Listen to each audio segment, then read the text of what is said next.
해당 사건에서 결국 무죄가 나왔습니다. 왜냐? 임의동행 자체가 부적법하다. 첫 번째 단계, 두 번째 단계에서 이미 오염됐고 위법하다라고 한다면 그 이후에 수집된 증거도 전부 다 위법하기 때문에 쓸 수 없다라고 나온다는 겁니다.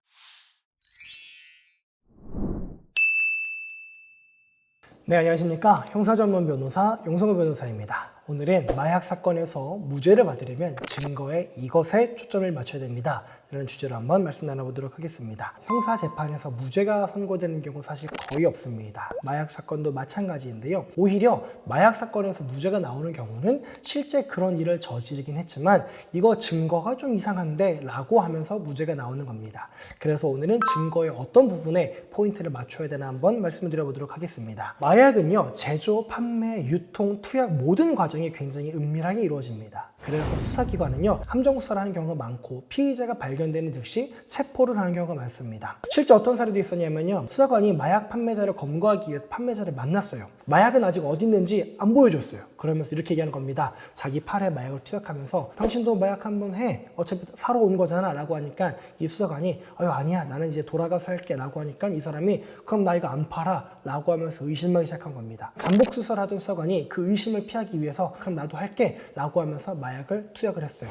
딱 한 번. 수사관이 마약 한 번 한 다음에 끊으면 되지, 이거 한 번 한다고 중독이 되겠어 라고 생각을 했는데 실제로 마약에 중독이 돼가지고 그 이후에 마약을 계속해서 투약을 하게 됐고, 그로 인해서 경찰에서도 해고되고 마약 사건으로 인해서 계속 감옥에 가게 되고, 그러면서 이혼하고 아버지는 쇼크사하시고 이런 안타까운 사례들도 있었습니다. 마약이라는 것이 이렇게 은밀하게 유통되고 판매되기 때문에 수사기관 역시 잠복수사라든가 함정수사를 많이 합니다. 그런데 그렇게 수집된 증거들이 증거로 사용할 수 없는 경우들이 발생하는 경우들이 많이 있습니다. 실제 사례만 말씀을 드려보도록 하겠습니다. 저희 의뢰인이요, 이제 텔레그램 메시지를 통해서 필로폰을 매수를 하게 됐습니다. 필로폰을 매수하기 위해서 갔는데 그 자리에 경찰이 잠복을 해 있었던 거예요. 그러니까 한마디로 필로폰 팝니다 라고 했던 사람이 경찰이었던 거예요. 경찰이 필로폰을 매수하기로 했던 저희 의뢰인을 붙잡은 다음에 너 여기 오기 전에도 필로폰 더 구매한 거 있어? 라고 물어봤습니다. 저희 의뢰인이 아니요, 그런 적 없는데요 라고 하면서 부인을 했었습니다. 그러니까 경찰관이 뭐라고 했냐, 너 숙소 한번 가보자 라고 한 겁니다.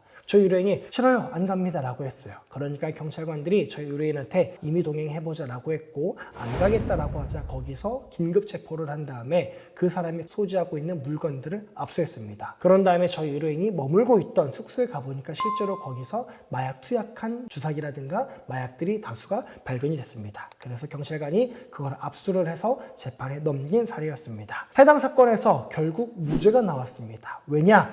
임의 동행 자체가 부적법하다.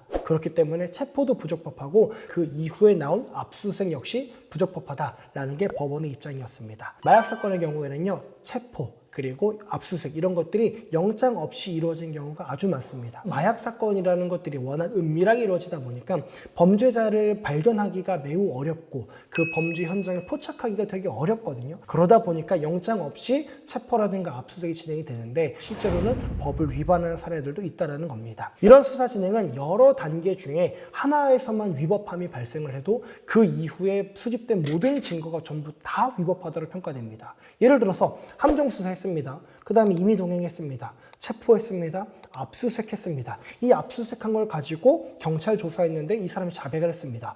그런데 맨 처음에 했었던 그 함정수사가 위법하다라고 나오잖아요. 그럼 그 뒤에 나온 모든 증거 전부 다 위법하다라고 나옵니다. 무슨 말이냐? 임의동행해서 체포해가지고 압수수색해서 마약이라든가 아니면 주사기 같은 거 다 확보했습니다. 이거 가지고 이 사람이 자백도 했어요. 그래도 맨 처음에 있었던 함정수사가 위법하다라고 한다면 그 뒤에 것도 전부 다 위법해서 증거로 쓸 수 없다라고 나오는 겁니다. 법원에서 나오는 이론데 독수 독과 이론이라고 말합니다. 이미 한번 독이 들어있는 나무에서는 거기서 나오는 과실, 열매도 독이 들어있을 수밖에 없다. 첫 번째 단계, 두 번째 단계에서 이미 오염됐고 위법하다라고 한다면 그 이후 절차가 적법하다 하더라도 그 이후에 수집된 증거도 전부 다 위법하기 때문에 쓸 수 없다라고 나온다는 겁니다.